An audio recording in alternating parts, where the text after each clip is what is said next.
لو أنزلنا هذا القرآن على جبل لرأيته خاشعا متصدعا من خشية الله وتلك الأمثال نضربها للناس لعلهم يتفكرون. الحمد لله والصلاة والسلام على رسول الله وعلى آله وصحبه ومن والاه. السلام عليكم ورحمة الله. برزان خوش حالم لوانەی 122 لەوانەکانی تەفسیری قورئانی پیرۆز بێمە خزمەتتان بە مەبەستی ڕەزامەندی خوای گەورە و هیوادارم ئێوە ئازیز سوودی لێوەربگرن. أعوذ بالله من الشيطان الرجيم. بسم الله الرحمن الرحيم. إن الذين يكتمون ما أنزل الله من الكتاب ويشترون به ثمنا قليلا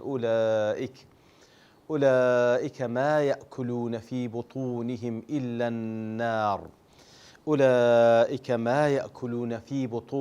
إلا النار ولا يكلمهم الله يوم القيامة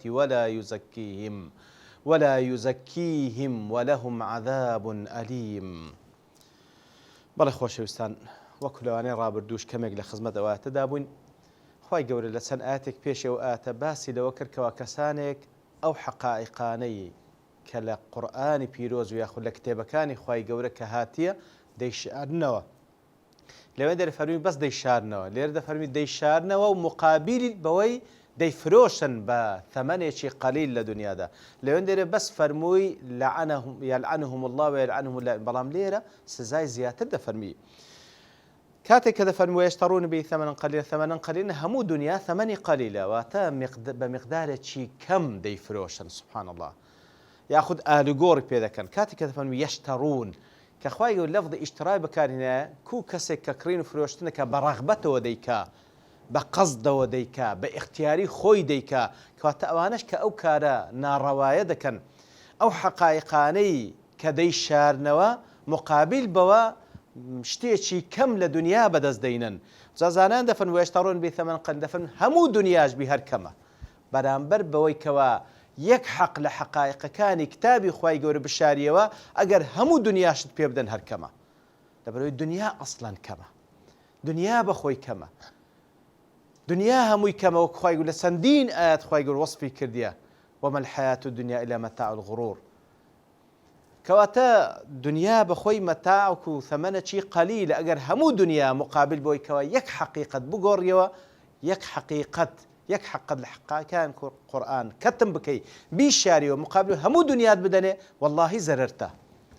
لەبەرەوەی وەکو پێغەمبەر صلی الله علیه وسلم لە حەدیثی صحیحدا دەفەرمی لموضع صوت أحدكم في الجنة خير من الدنيا وما فيها. جێگای یەک قامچی،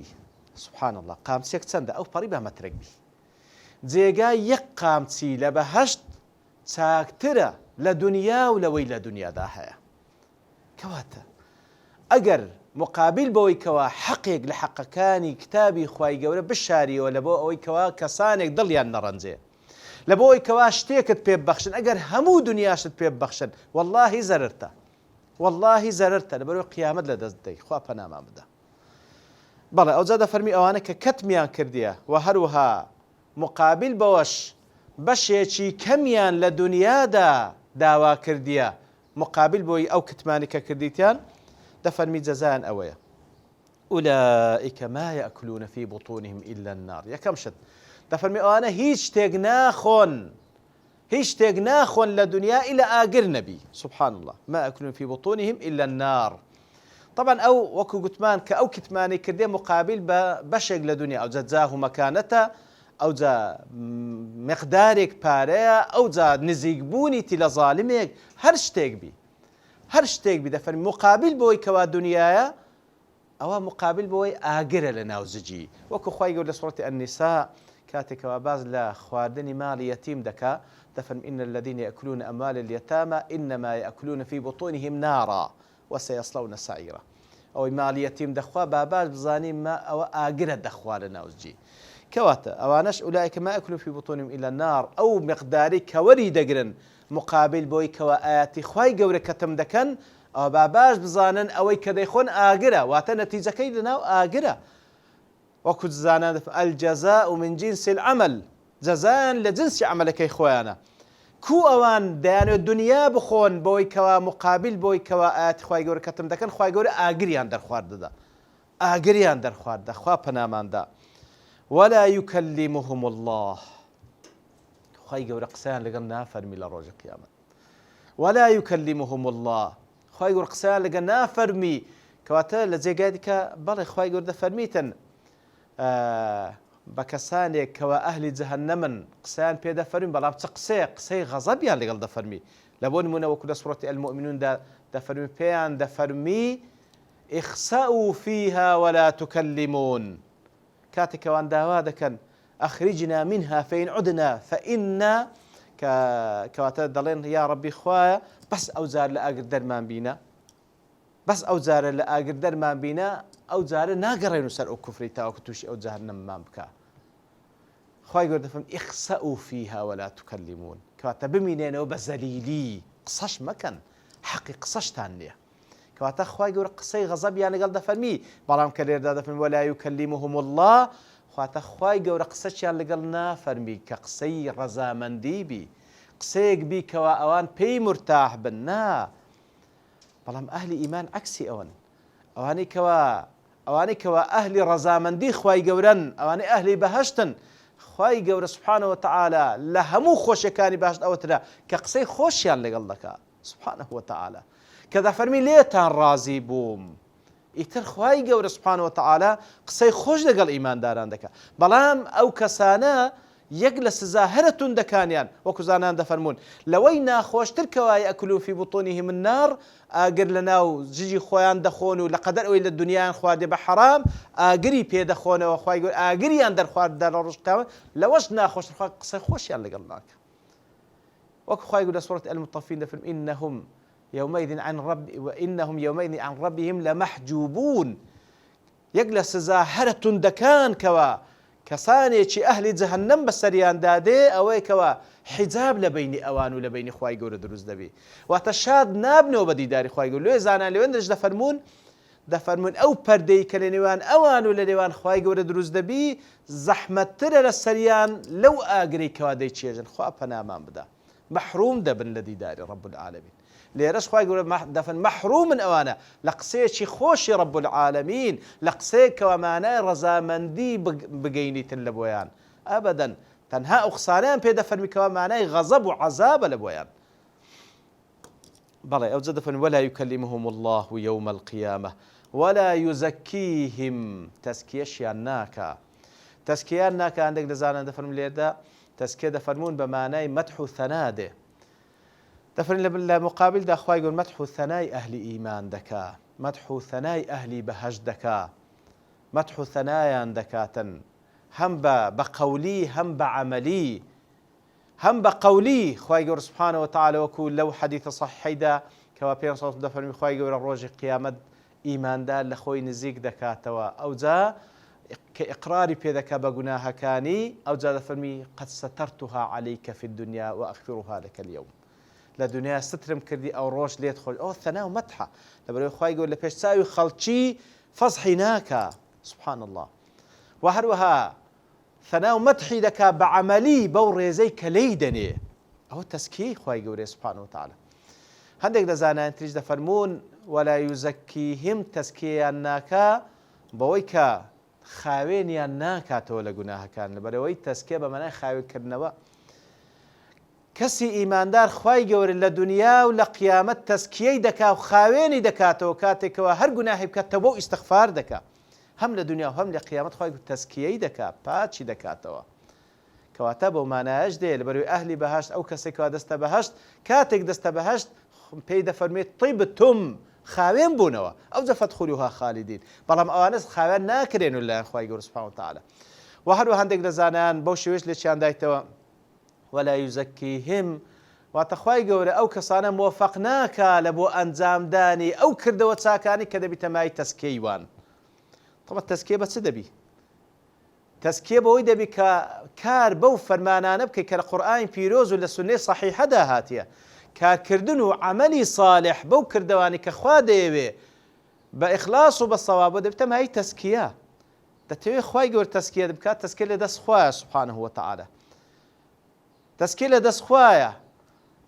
کە لە چەندین ئاەت خوای گەورە ئیشارەتی پێدایە تەسکیە لە دەست خوایە بەڵام بە چ شێوەیەک خوای گەورە تەسکیەت دەکات بە ئەنجامدانی کردەوەی چاک قد أفلح من زكاها وقد خاب من دساها كواتا سركوتو أو كسي كوا تسكي نفس خوي دكا بلان بس تسكيش دبي ولولا فضل الله عليكم ورحمته ما زكى منكم من أحد أبدا ولكن الله يزكي من يشاء بس تسكي دبي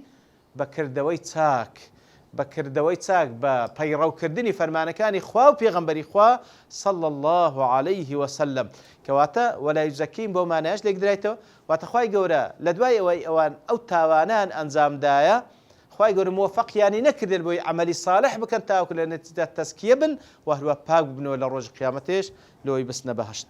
ولهم عذاب أليم ولا بۆیان هەیە عەذابێکی زۆر بە ئێش و ئازار خوا پەناماندا أولئك الذين اشتروا الضلالة بالهدى والعذاب بالمغفرة أوانا كسانكن اشتروا الضلالة بالهدى سبحان الله اشتروا استبدلوا واتا هدايتي على بردزبو قوريانا وبتي بضلالة بقمراي وكو تشمان كاللفظ اشترى بكار هندرا تاوك تيما بقيني وكو كرين فروشتن كرين فروشتن أصلا إنسان باختياري خوي ديكا كرين فروشتن بو بري رغبته وديكا يتن بو بري رغبتي خوي باشوي هدايتي لبردزبو قوريا وبتي بقمراي أولئك الذين اشتروا الضلالة بالهدى أو ذا سواء أهل كتاب كوا صفات كاني بيغمبريان كتم كر صلى الله عليه وسلم بياني أنا كردو الشار ديانا ومقابل بو ذاهو مكانتي كهيا أنبونا بعد لدستي بدن وياخد هر كسيك حتى مسلمان يجبي كوا أو حقائقان القرآن لا برام كتمي دكا لبر هر اعتبارك تاو كشتيق لدنيا بدز بيني خواي قولوها وصفيان دكا أولئك الذين اشتروا الضلالة بالهدى أوانا كسانكن قمرايان كري مقابل هدايتيان بخشي تخسارد منديك أو هدايتك ونور دنيا وقيامة لدستيان دا قمرايو سلي الشيواويان هالبجار والعذاب بالمغفرة وعذابيان هالبجار مقابل بمغفرة خواي قول سبحانه وتعالى عذابي خواي قوران هالبجار بروي بعلمه أو كسي كوا علمي هي لكتابي خواي قورا كاتي كوا أو كار أنزام دا بعلمه دزاني كتماني علم تسندين زرميتي قوريه كواتا بقصدوا عذابي هالبجار مقابل بمغفرة لبردني خواي قور سبحانه وتعالى لو هذا فرمي فما أصبرهم على النار بصيغي تعجبه أي أوانات سندب صبر لسر آجر سبحان الله إيش هي صبر لسر آجر بقول معناه ويا أوانا أو كارانا أنزام دن كوا صرد زان برامبر أو كاري برو جهنم دروا سندب صبر لسر آجر سندب صبر لسر آجر شيء ده توي صبر لسر آجر بقولي بالك والله بيش تمام يا ربي خوايا والله الصبر لسر يقلح زي جهنم ناقرين له كاري شوانا كي خوايا توش جهنم ما بكا بلان بپێت چوانە ئەو کەسەی کەوە حەقی پێیە و دەی شاریتەوە ئەوە چەندە بە سەبرە لەسەر ئاگەر کە سوڕ دەزانی مەسیرەکەی جەهەنەمە ئەدی کو دەی شاریەوە ذلك بأن الله نزل الكتاب بالحق لۆی ئەو سزایان لە بۆ ئامادەکرا ئەو کەسانی کەوا کتمان دەکەن و با بڵێن مقابل بەو کتمانە و شاردنەوەیان بەشێک لە دنیا هەڵدەبژێرن لۆی سزان ئەوەندە گەورەیە لەبەر ئەوەی خوای گەورە ئەو کتابەی بە حەق دابەزاندێ نزل الكتاب بالحق نزل بمعنى ئەوە دێکەوە لە خلال 23 ساڵ با بڵێن منەجەمەن واتە بەش دابەزیە لەبەر ئەوەی خوای گەورە بە حەق ئەو کتابەی دابەزاندێ ئەو حەقەی کەوا خوای گەورە دایبەزاندیە ئەسڵ وایە حەق بەیان بکرێ ئەسڵ وایە حەق باز بکرێ ئەسڵ وایە حەق لە بۆ خەڵکی ڕوون بکرێتەوە لەبەرەوەی ئەوەی کەوا دەشاردرێتەوە